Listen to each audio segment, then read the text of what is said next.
আর আজকে জুমার দিন আমারে 2 রাকাত জুমার নামাজ পড়ার সুযোগ দে।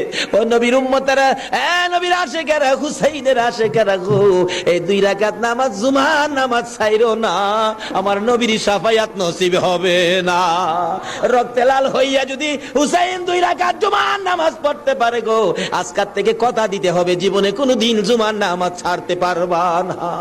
জুমার নামাজ আদায় করতে সময়টুকুন দিলে নামাজ শুরু করে দিলেন, রুকু সিজদার কাজ শেষ করে তাশাহুদে বসে সালাম ফিরানোর আগ পর্যন্ত কাছাকাছি বসে বসে এই যদি সৈন্যরা নামাজের ভিতরে প্রত্যক্ষদর্শীরা বলেন এক একটা করে তীর মারে হুসাইনের গায়ে। ডান দিক দিয়ে যদি তীরটা মারতো, বাম দিক দিয়ে বেরিয়ে যাইতো, সামনে দিয়া মারলে পিছন দিয়া বেরিয়ে যায়, এই কিসিমের তীর গো নামাজের ভিতরে 72টা তীর লাগাইছে। হুসাইন সালামটা ফিরাইয়া নানা গো কইয়া কালতে কালতে জমিনে গড়াগড়ি শুরু করে